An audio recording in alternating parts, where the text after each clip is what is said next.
Oh, jadi dia boleh tarawih bulan Ramadan tapi semayang fardu tidak. Semayang fardu tidak. Macam mana kita nak buat?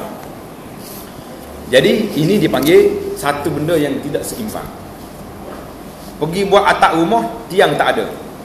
Jadi tak? Atap bangsa kereta bolehlah tiang, tapi kena ada tiang juga. Sama juga kadang-kadang syaitan dia mari melalui cerita-cerita yang orang buat. Di antara cerita yang dibuat, yang bahayanya apabila tersebarnya hadis palsu. Sebar hadis palsu. Dalam buku-buku banyak hadis palsu tentang bulan Ramadan.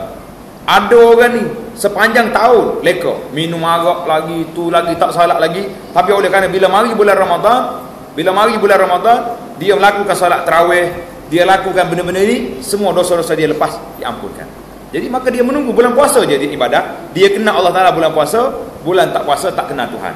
Ini pun ada mungkin kesan daripada pembacaan dia kepada hadis-hadis palsu yang disebarkan. Itu satu kes bahaya. Jadi yang kita nak bagi tahu, puasa rukun kena buat. Salat rukun lebih besar daripada puasa kerana dia bersifat harian. Puasa bersifat setahun, sebulan. Salat setiap hari 5 kali sehari. Tiba-tiba solat kamu tak buat, kamu pergi buat puasa, mungkin dengan sebab terpengaruh dengan beberapa cerita ini buat. Jadi pasal itulah saya kata, jangan sebarlah hadis-hadis palsu yang tidak sahih. Majlis fatwa pun telah keluar hadis tentang kelebihan solat tarawih setiap malam itu. Siapa dia solat malam ni, diampunkan dosanya walaupun tak salat contohnya. Sekali solat malam ini dapat. Jadi semua hadis itu hadis yang tidak sabit daripada Nabi sallallahu alaihi wasallam. Jadi jangan kita sebarkan. Ada. Solat. Ada. Saya ada sahabat yang mengaku. Saya dalam pasal mengaku. Waktu dia mula-mula berubah, dia jadiin malam dan alhamdulillah dia boleh menangis lah yang menggunakan topik kita muhasabah kan. Tapi dia istiqamah, dia maksudnya dia kata bangun malam, tapi tidak ada dapat menyertakan mata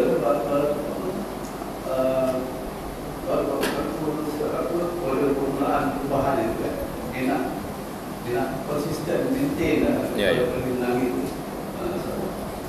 Maknanya sahabat kita ni, waktu dia dapat permulaan hidayah, dia boleh menangis pada waktu malam. Sekarang ni kalau bangun malam tak menangis. Itu kita perlu pada muhasabah diri kita sendiri. Apa sebab?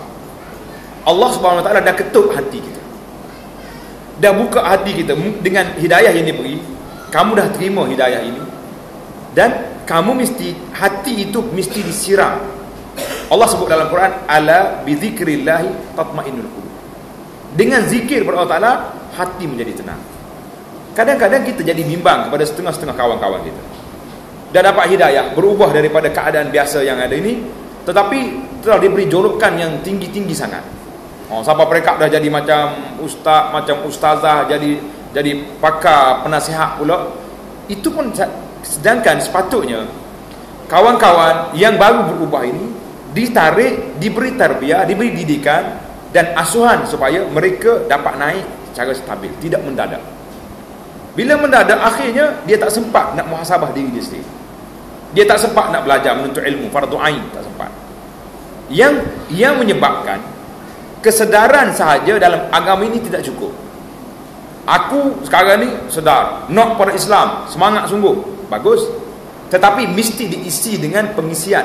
Apa yang isi? Tentang kefahaman mereka tentang iman, kefahaman mereka tentang Islam, kefahaman mereka tentang akhlak dalam Islam itu, etika Islam itu sendiri kena ada. Maka tu kita tengok ada orang berubah, baik, bagus, tapi masih lagi bergurau dengan kerja-kerja yang tidak dihalalkan oleh Allah Azza wa Jalla. Itu pun satu kes. Jadi yang kita nak sini, sama ada yang baru berubah, yang sudah berubah, yang nak berubah, semuanya kena balik kepada hati kita. Pasal itulah salah satu daripada kitab yang saya syarahkan, tuan-tuan boleh ambil dalam web yang ada ditulis sini. Tajuk dia ni Abu Anas Madani ni. Tengok, tekan di situ, cari penawar bagi hati. Penawar bagi hati, ada 30 siri ceramah. kita cuba dengar setiap hari, setiap malam, dengar apa yang boleh menyentuh perasaan kita. Mudah-mudahan tergilap hati kita, insya-Allah ada sentuhannya yang boleh mengubah keadaan kita daripada leka kepada teringat Allah Azza wa Jalla. Wallahu a'lam. Ini soalan ke muslimat. Kalau seorang wanita itu tidak terlihat selama 15 hari dan hari ke-16 darah masih mengering, bolehkah dia mula berpuasa dan solat? Terima kasih kepada muslimat. Jadi mengikut dalam perkiraan fiqh mazhab Syafi'i, haid tak boleh lebih daripada 15 hari. Itu yang paling panjang. Saya tak nak bahas lagi tentang, ada lagi pandangan-pandangan ahli perubatan kata lebih daripada itu. Sebab haid ni satu masalah yang sangat amat kronik. Amat kronik. Oh, dia kata pasal tu bila pergi musim haji, jemaah wanita kata, ustaz, tak ada ke ustazah untuk kita bincang tentang haid. Mari ustazah pun tak ada selesai juga. Sebab berbeza, setiap orang tu perbezaan. Ada orang pagi hari ni, esok berhenti besok, lusa datang lagi. Macam mana nak buat? Jadi fiqh mazhab Syafi'i yang mengatakan 15 hari paling maksimum. Haid senang nak kira. Jadi siapa yang kira 15 hari, hari yang ke-16 dia kena mandi, dia kena puasa, dia kena salat, itu dikira darah istihadah. Istihadah makna darah penyakit, dia boleh teruskan berpuasa, boleh terus salat, boleh duduk dengan suami dia, tidak jadi masalah. Wallahu a'lam. Soalan seterusnya, surau tempat saya bukan surau utara. Jemaah wanita bersolat di atas dan lelaki di bawah. Adakah dibolehkan atau tidak? Kita pandangkan Ustaz. Tak kira lah dalam surau sementara ke surau kekal. Kalau kita dah niat dia sebagai surau tempat salat, maka jemaah wanita di atas dan laki-laki di bawah tidak menjadi halangan, dia boleh naik. Cuma kadang-kadang saya terfikir juga bila sebut tentang masalah ini, kenapa wanita dihantar ke atas, orang laki-laki di bawah dalam saf, sedangkan ramai wanita yang datang orang tua. Kebanyakannya orang tua-tua, wanita lebih pada orang laki-laki. Sepatutnya wanita di bawah, orang laki-laki yang kena naik atas. Ya. Lama dah duduk tengok masjid-masjid memang macam tu. Wanita ke atas. Saya kata kenapa buat diskriminasi macam tu? Biar dia duduk di bawah juga. Kita tak tabir macam ni. Kemudian laki-laki yang kuat naik atas. Yang rasa tak kuat duduk di bawah. Itu cantik. Jadi tidak jadi masalah sama ada sementara atau tidak. Yang penting bangunan itu telah diniatkan sebagai tempat musalla, tempat sembahyang. Cuma berbeza di sini di masyarakat Melayu ni, tempat salat ni ada 3-4 kategori. Masjid, musalla, surau, apa lagi? Balasah. Berbeza. Anda pergi tanya orang Arab pun pening, dia kata aku tak tahu nak jawab. Tempat aku ni masjid lah, masjid lah dia. Itu ya. Wallahu a'lam. Soalan seterusnya, mana yang lebih utama? Solat sunat dan ataupun membaca Al-Quran, terutama bagi orang yang kesukaan waktu. Solat sunat utama, dua-dua utama. Solat sunat dan baca Quran, itu dua-duanya ibadat yang digalakkan. Cuma kesuntakan waktu tu saya tak faham. Kalau sibuk, waktu tak sibuk sangat, solat sunat. Waktu sibuk, ambil Quran, masuk dalam telinga, jalan dengan Quran. Hari ni apa pelik? Alat semua ada. Masuk dalam kereta dengan Quran, ikut dia. Masuk dalam, duduk di mana pun, boleh dengar semua alat. Siapa orang tak reti baca Quran di zaman moden hari ni, tidak lagi ada hujah. Mereka mengatakan, saya tak boleh baca Quran sebab tak pandai.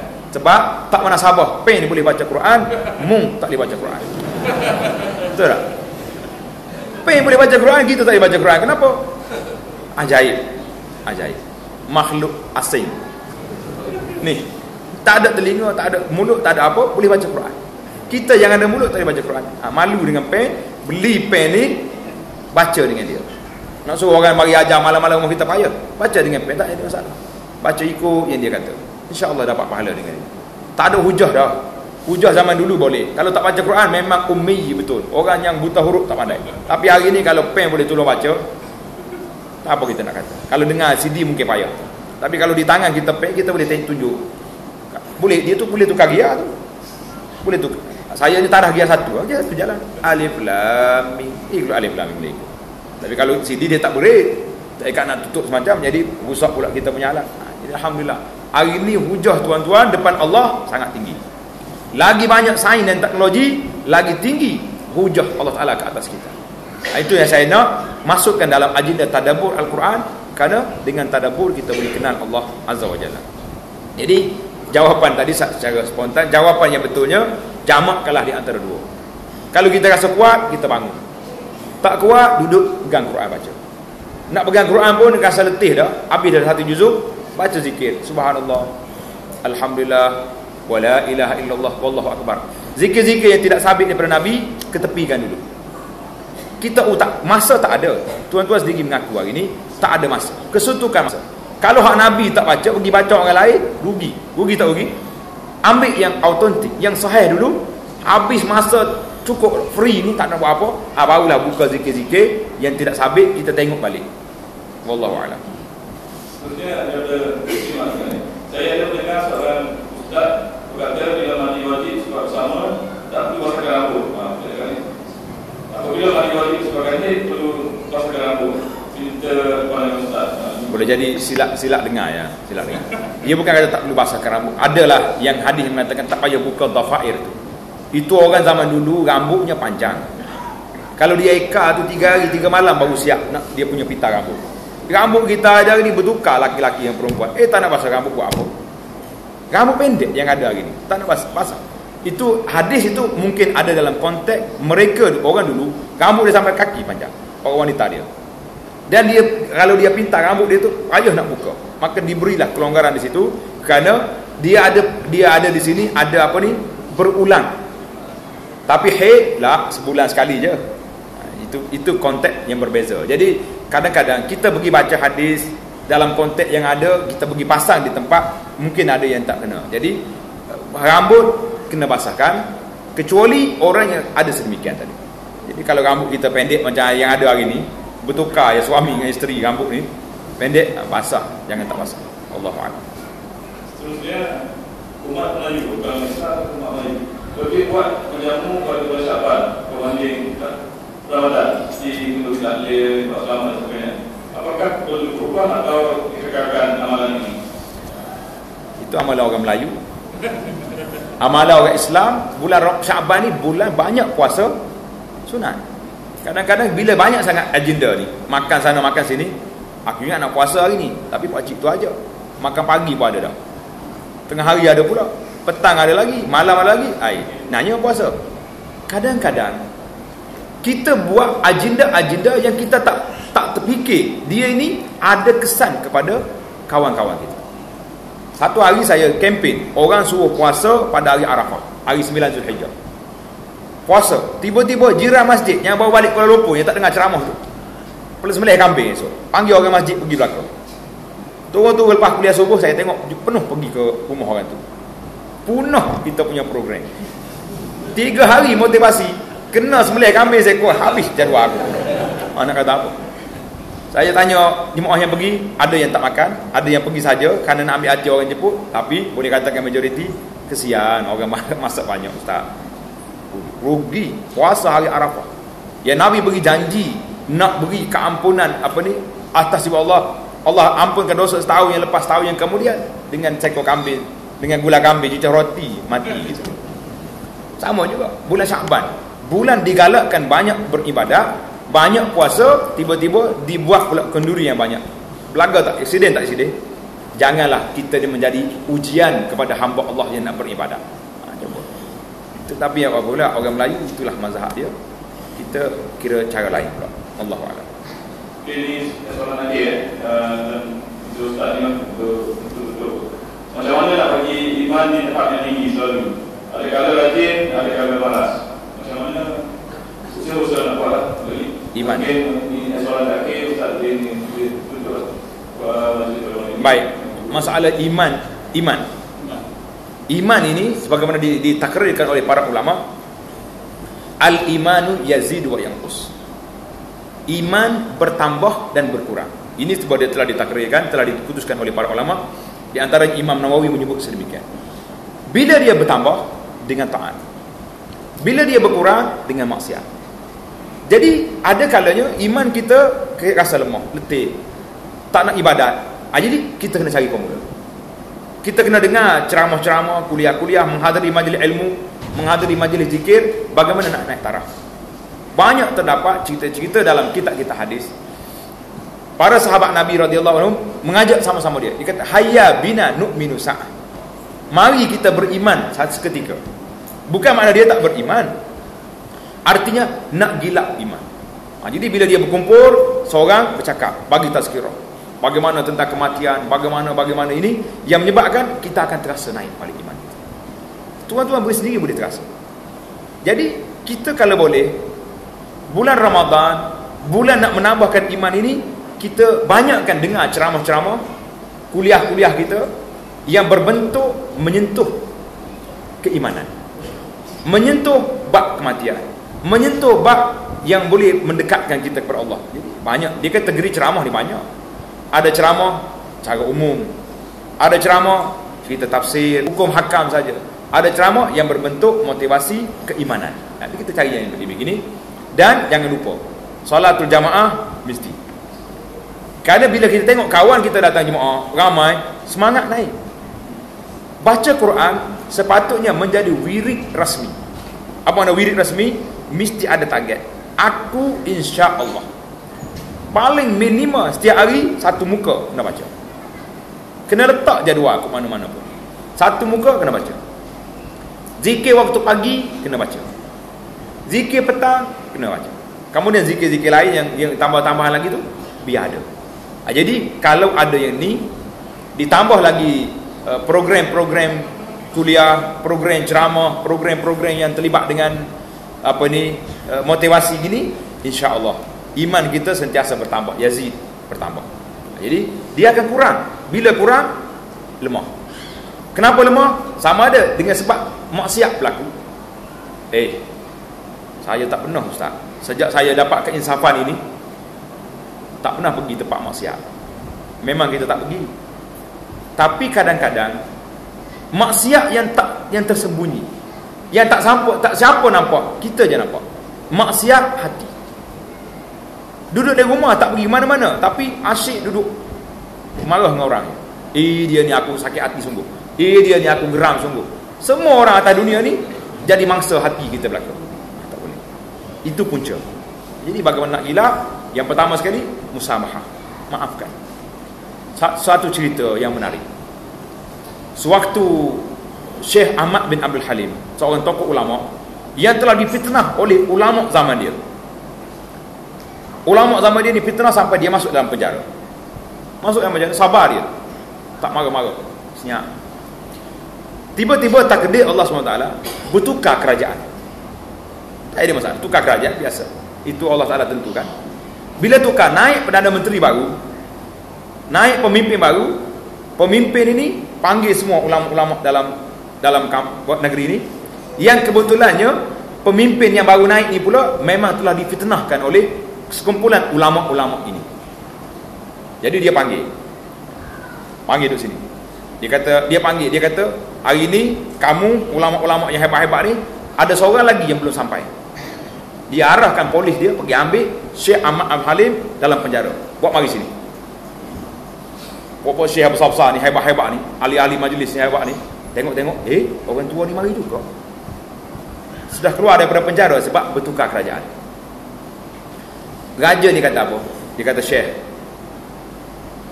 apa kamu nak buat dengan puak-puak ni? Puak-puak ulama yang fitnah kamu sehingga kamu merengkok dalam penjara begitu lama. Dia kata, tak ada apa. Tak ada masalah. Mereka ni orang hebat-hebat. Hebat apa? Dia kata, ni, tengok surat. Surat tuduhan mereka kepada kamu. Raja ni keluar surat. Adi Amir tak menteri dalam negeri, dia bentangkan surat. Buat mari, mu masuk penjara sebab fitnah dia orang ni buat. Satu-satu ditandatangani oleh puak-puak ni. Apa kamu nak suruh aku jatuh hukuman pada orang ni? Kalau kena kita, tak ada masalah. ISA lah. Nah, mungkin tak masuk lagi, boleh terus lagi dah. Kalau masuk, selesai masalah. Dia kata apa?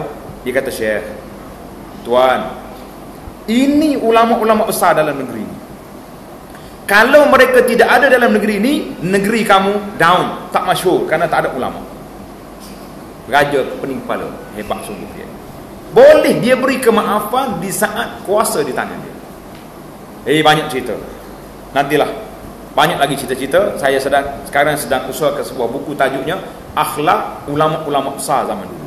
Sebab ulama-ulama kecil zaman kita hari ni memerlukan kepada contoh-contoh orang-orang dulu bagaimana musamahah, bagaimana maafnya mereka kepada musuh-musuh yang mereka merekod dalam penjara sebab orang ni. Sebab kita masuk penjara lagi, baru orang tulis di Facebook, baru tulis, oh merah telinga hari-hari, dia ni lah buat dengan aku dulu. Allahu Akbar.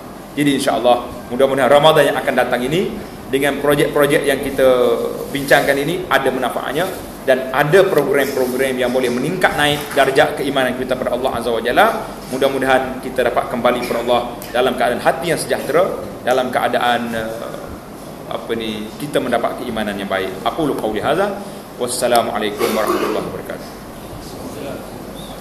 Alhamdulillah, kepada Ustaz untuk maklumat